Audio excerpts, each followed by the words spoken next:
Hello दोस्तों, आपका एक बार फिर स्वागत है जीएस विद बीएस राजपूत के यूट्यूब चैनल में।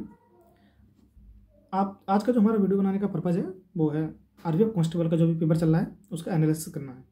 क्योंकि मेरा पेपर था वो 3 मार्च 2025 को मेरा पेपर था। 3 मार्च को, जो कि ये मेरा एडमिट कार्ड है, आप देख सकते हैं। ये मेरा मैं दे के आया था अभी 3 मार्च को। 3 सितंबर में मेरा पेपर था, आगरा में पेपर था मेरा। इसमें मैथ, रीजनिंग और जीएस हम तीनों का एनालिसिस करेंगे काफ़ी अच्छी तरह से। जो जीएस है काफ़ी अच्छी लेवल की पूछी जा रही है। करंट अफेयर्स भी काफ़ी अच्छी लेवल का पूछ रहा है, लेकिन हाँ, करंट अफेयर्स में ये है कि 5 से 6 महीने का ही वो पूछ रहा है, इससे ज़्यादा नहीं पूछ रहा है वो। और मैथ है, मैथ के प्रत्येक चैप्टर से क्वेश्चन पूछ रहा है। रीजनिंग के प्रत्येक चैप्टर से क्वेश्चन पूछ रहा है वो। जीएस से भी काफ़ी अच्छे क्वेश्चन पूछ रहा है, क्योंकि जो मैथ से पूछ रहा है, लेकिन मैथ सरल है, आप कर सकते हो। भला वो 30 से 32 क्वेश्चन आप अटैम्प्ट कर सकते हो। मैंने भी लगभग 33 क्वेश्चन अटैम्प्ट किए थे मैंने। और रीजनिंग है, रीजनिंग भी आप 33 से 34 क्वेश्चन अटैम्प्ट कर सकते हो। मेरे लगभग 35 क्वेश्चन अटैम्प्ट थे रीजनिंग में। और जो जीएस है, जीएस में आप लगभग 35 से 40 क्वेश्चन तो आपको अटैम्प्ट करने ही करने हैं। मेरा जो अटैम्प्ट स्कोर था जीएस में लगभग 42 क्वेश्चन था। तो आज हम बात करेंगे मैथ की। जो मैथ यानी कि मैथ की किस चैप्टर से कितने क्वेश्चन पूछ रहा है वो। तो 2D 3D से, जो 2D 3D है वहाँ से लगभग 2 से 3 क्वेश्चन पूछ रहा है। और ज़्यादातर 3D से ही क्वेश्चन पूछ रहा है। 2D से मेरे में नहीं था, 3D से ही थे। लगभग 2-3 क्वेश्चन थे 3D से ही। तो आपको 2D 3D दोनों करनी है, और 2 से 3 क्वेश्चन वहाँ से आ रहे हैं। LCF SCF यहाँ से भी 1 से 2 क्वेश्चन पूछ रहा है वो। सिंपलीफिकेशन 2 से 3 क्वेश्चन पूछ रहा है। सिंपलीफिकेशन काफ़ी नॉर्मल था, ज़्यादा हार्ड नहीं था। मतलब आप कर सकते हो, नॉर्मली बैठ कर जल्दी कर सकते हो, क्योंकि ज़्यादा हार्ड नहीं पूछ रहा था वो। प्रतिशत से पूछ रहा था, 1 से 2 क्वेश्चन थे। लाभ हानि से 1 से 2 क्वेश्चन थे। और जो लाभ हानि से तो क्वेश्चन थे वो 2 से 3 क्वेश्चन थे, लगभग 2 से 3 क्वेश्चन पूछ रहा था। और भट्टा जो कि डिस्काउंट कहते हैं हम, तो यहाँ से 1 से 2 क्वेश्चन पूछ रहा था। CISI से लगभग 2 से 3 क्वेश्चन वो पूछ ही रहा है। SI से भी 1 या 2 क्वेश्चन SI से पूछ रहा है। CI से भी 1 से 2 क्वेश्चन पूछ ही रहा है वो हर एक शिफ्ट में।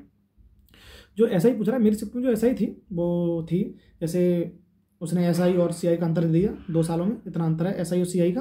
तो परसेंटेज देके, मतलब इस परसेंट से दर इतनी लगी हुई है और आपको मूलधन बताना है। तो मेरे में ऐसा एक क्वेश्चन था CI से। उसके बाद हम बात करते हैं तो अनुपात समानुपात की, जहाँ से 1 क्वेश्चन पूछा गया था। पार्टनरशिप 1 से 2 क्वेश्चन पूछा गया था। एवरेज से 1 से 2 क्वेश्चन थे। और जो टाइम एंड वर्क से भी 1 से 2 क्वेश्चन पूछे गए थे। और time and distance and train, यहाँ से भी 2 से 3 क्वेश्चन पूछे गए थे, जिससे ट्रेन से ही लगभग 1 से 2 क्वेश्चन पूछे जा रहे हैं। और हम बात करें तो जो टंकी एंड सिस्टम यानी पाइप एंड सिस्टम से भी लगभग 1 से 2 क्वेश्चन पूछे जा रहे थे। तो आपको इन चीज़ों का ध्यान रखना है। ज़्यादा हार्ड नहीं पूछ रहा है वो, ज़्यादा कैलकुलेशन भी नहीं है मैथ में, नॉर्मली वो पूछ रहा है। हम बात करते हैं रीजनिंग की। रीजनिंग में तो उसने पूछा था सीट अरेंजमेंट, काफ़ी अच्छा था। ऐसे व्रत में बैठा लिया उसने। तो लगभग व्रत में ये नहीं कि 5 लोगों को बैठा रहा है, 6 लोगों को नहीं, कम से कम 7 से 8 लोगों को वो बैठा रहा है। उसके बाद क्वेश्चनों को वो पूछ रहा है। तो लगभग 2 से 3 क्वेश्चन थे। मतलब टाइम आपको रीजनिंग में लगेगा ही लगेगा। तो आपको मैथ से जीएस से टाइम बचाना है, रीजनिंग में लगेगा ही लगेगा। उसके बाद जो लाइनिंग में बैठाता है, ऐसे डिस्टेंस कर दिया कि मतलब दिशा यानी मुख कर दिया किसी दिशा में, और आपको लाइनिंग में वो बैठा रहा। ये भी 2 से 3 क्वेश्चन थे, यहाँ भी टाइम लग रहा था। सिंपलीफिकेशन काफ़ी सरल था। जो रीजनिंग का सिंपलीफिकेशन होता है उसमें भी काफ़ी सरल थे। जैसे कोई चिन्ह इधर से उधर कर दिया, कोई डिजिट है इधर से उधर करवा दिया, ये ऐसे थे, ज़्यादा नहीं थे। कोडिंग रिकॉर्डिंग 2 से 3 कोडिंग रिकॉर्डिंग है, उससे 2 से 3 क्वेश्चन थे। टाइम एंड डिस्टेंस सॉरी यार, जो वो डायरेक्शन है, डायरेक्शन 2 से 3 क्वेश्चन थे, काफ़ी अच्छे थे। कुछ नहीं पूछ रहा है, नॉर्मली दिशा पूछ रहा है, किस दिशा में वो बैठा हुआ है, जहाँ से हम शुरू हैं और एंड कहाँ पहुँच गए हैं, वो दिशा पूछ रहा है वो। उसके बाद ब्लड रिलेशनशिप से पूछ रहा है वो, लगभग 1 से 2 क्वेश्चन। डाइस से 1 से 2 क्वेश्चन थे। रैंकिंग से भी 1 से 2 क्वेश्चन थे।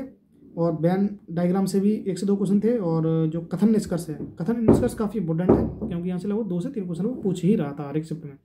क्योंकि मेरे में लगभग 2 से 3, मतलब 3 या 4 क्वेश्चन थे मेरे में तो। और सीरीज से 1 से 2 क्वेश्चन पूछ रहा है। मिसिंग नंबर से भी 1 से 2 क्वेश्चन पूछ रहा है। और जो फिगर काउंटिंग है, फिगर काउंटिंग से लगभग मेरे में 2 या 3 क्वेश्चन थे, तो वो पूछ रहा है। और एक और जो फिगर काउंटिंग आती है, जैसे सेम, यानी कि कुछ उसने चिन्ह दे दिया है और आपसे पूछ रहा है कि ये चिन्ह किस आकृति में वो है, यानी समाहित है, तो वो भी पूछ रहा है। काफ़ी सरल होते हैं वो तो आपको इन चीज़ों का ध्यान रखना है। हम बात करते हैं जीएस की। और भी रीजनिंग में है जो काफ़ी, 1-2 टॉपिक और हैं, वहाँ से भी पूछ रहा है। काफ़ी सरल है, सीरीज पूछ रहा है वो, मतलब ज़्यादा हार्ड नहीं है। आप नॉर्मली जो रीजनिंग है वो लगभग 33 से 34 क्वेश्चन कर सकते हो। अब हम बात करते हैं जीएस की। तो जीएस में हिस्ट्री से 5 से 6 क्वेश्चन हिस्ट्री से नॉर्मली पूछ रहा है, और कुछ ज़्यादा नहीं है। जो हिस्ट्री है मतलब जो मिडल हिस्ट्री है, एंसेंट हिस्ट्री है और मॉडर्न हिस्ट्री है। मॉडर्न हिस्ट्री लगभग 2 से 3 क्वेश्चन है, तो आपको ध्यान रखना है मॉडर्न हिस्ट्री ज़्यादा फोकस रखना है। जो वायसराय हैं वहाँ से ज़्यादा पूछ रहा है वो, जैसे वायसराय हैं 1857 का जो विद्रोह है वहाँ से पूछ रहा है, गांधी जी से पूछ रहा है, और 1-2 किताब भी पूछ रहा है वो यहाँ से स्टैटिक जीके में। और जो हिस्ट्री की जो हिस्ट्री में जो गांधी जी हैं, सरदार वल्लभ भाई पटेल हैं और एनी बेसेंट हैं, इनकी जो पुस्तकें हैं इनसे भी वो क्वेश्चन ले रहा है। और जो मुगल काल में दिल्ली सल्तनत में जो किताबें लिखी हुई हैं वो भी काफ़ी इंपॉर्टेंट है, आपको वो भी याद रखनी है, क्योंकि वहाँ से भी 1-2 क्वेश्चन ले रहा है किताबों से। उसके बाद बात करते हैं हम ज्योग्राफी की। ज्योग्राफी से लगभग 4 से 5 क्वेश्चन पूछ रहा है, काफ़ी नॉर्मली क्वेश्चन है, कोई ज़्यादा नहीं है। एक नेशनल पार्क पूछ रहा है वो, आपको ध्यान रखना नेशनल पार्क कौन सा नेशनल पार्क कहाँ पर है। और एक जो दर्रे होते हैं दर्रे से भी पूछ रहा है वो, और चोटी से भी पूछ रहा है। और नदी कहाँ से निकलती है, मेरे में पूछी थी कि 3 नदियों को दिया था उसने, और जिससे कि एक 3 नदी से पश्चिम से पश्चिमी जो पश्चिमी प्रायद्वीपीय पठार है वहाँ, पश्चिमी प्रायद्वीपीय जो पठार है वहाँ से निकल रही थी। पश्चिमी जो हमारा घाट है वहाँ से निकल रही थी, एक नदी नहीं निकल रही थी। तो उसने पूछा था कि कौन सी नदी है वहाँ से नहीं निकल रही है। तो आपको नदियों को जो उद्गम स्थल है उनको याद रखना है, सभी नदियों के, खासकर जो दक्षिणी नदियाँ हैं उनके तो आपको उद्गम स्थल याद रखने हैं, क्योंकि जो उत्तरी नदियाँ हैं उनको ज़्यादा इम्पोर्टेंट तो है वो भी, लेकिन उनको ज़्यादातर याद ही रहती हैं, लेकिन दक्षिणी नदियों को हमारा उद्गम स्थलों में याद नहीं रहता है। और डेल्टा भी पूछ रहा है आपको, डेल्टा ज्योग्राफी में काफ़ी इंपोर्टेंट है। और हम इसके बात करते हैं इकोनॉमी में लोगों को 3 से 4 क्वेश्चन पूछ रहा है, सॉरी 3 से 4 क्वेश्चन वो इकोनॉमी में पूछ रहा है, जिससे मेरे में SBI से पूछा गया था। और जो एक बेरोजगारी से होता है या परिच्छन्न बेरोजगारी, इस तरह से क्वेश्चन एक था। और एक जो तेंदुलकर समिति बनी हुई थी गरीबी रेखा से संबंधित, कौन सी, तेंदुलकर समिति उसने पूछा था कि इसका मतलब ये कब स्थापना इसकी कब हुई थी। उसके बाद हम बात करते हैं स्टैटिक जीके की। स्टैटिक जीके की 7 से 8 क्वेश्चन है, नृत्य भी पूछ रहा है उसमें, और बहुत सारे काफ़ी इंपॉर्टेंट क्वेश्चन है वो भी पूछ रहा है वो। और करंट अफेयर्स से 10 से 11 क्वेश्चन, करंट अफेयर्स काफ़ी इंपॉर्टेंट है, जो कि लगभग पिछले 6 महीनों का ही पूछ रहा है, यानी कि जुलाई 2024 के बाद आपका करंट अफेयर्स है मजबूत यहाँ से, तो काफ़ी अच्छे क्वेश्चन है, आप अटेम्प्ट कर लोगे। कम से कम जो 10 से 11 क्वेश्चन पूछा है लोग आप 7 से 8 क्वेश्चन अटेम्प्ट कर सकते हो करंट अफेयर्स में। उसके बाद करते हैं साइंस की। साइंस में 5 से 6 क्वेश्चन है, जिसमें फिजिक्स और बायोलॉजी काफ़ी इंपॉर्टेंट है। उसके बाद करते हैं हम पॉलिटी की 5 से 6 क्वेश्चन पूछ रहा है। पॉलिटी में जैसे आपको जो पॉलिटी का जो शुरुआती है संविधान सभा का गठन वगैरह, और ये इसकी मीटिंग्स वगैरह पूछी गई हैं, पहली मीटिंग से कुछ पूछी जा रही हैं, और अनुसूची पूछी जा रही हैं, और भाग पूछे जा रहे हैं, और डायरेक्ट आर्टिकल पूछे जा रहे हैं। और संशोधन काफ़ी इंपॉर्टेंट है, मेरे में एक शायद राज्य है उसका संशोधन पूछा था, जो उत्तर पूर्वी राज्य है, वहाँ से जो 7 बहनों का राज्य है, 7 बहनें हम कहते हैं 7 सिस्टर, उनमें से शायद अरुणाचल प्रदेश था, जो असम था, उसका किस आर्टिकल से मतलब किस संशोधन है उसको राज्य का दर्जा दिया गया था, उस वहाँ से पूछा गया था। और काफ़ी इंपॉर्टेंट है पॉलिटी में। और जैसे वो किसी मतलब ऐसे नहीं है कि वो सीधे सीधे आर्टिकल ही दे रहा है, नहीं, उसने सीधे आर्टिकल दिया है, तो वो ये पूछ रहा है कि आर्टिकल देगा ये किस भाग में है। तो आपको इन चीज़ों को भी याद रखना है कि कौन से ऐसे आर्टिकल 42 है तो ये किस में है, ये DPSP में है, तो आपको इन चीज़ों का ध्यान रखना है। तो आप ये हमारा एनालिसिस हुआ, और हमारी एक शॉर्ट वीडियो आई है यूट्यूब पर, इसी चैनल पर है, जिसमें हमने जो SSC GD का भी आंसर की आई थी उसके लिए हमने डाली है। और आप लोग कोई भी SSC GD की पेपर दे के आए हो और आपके नंबर आए हो तो आप कमेंट कर सकते हैं, इससे हम एक शॉर्ट वीडियो मतलब जो कट ऑफ है उसका एनालिसिस करके आपको फिजिकल की कट ऑफ बता सकते हैं कि कितने नंबर पे जा सकती है।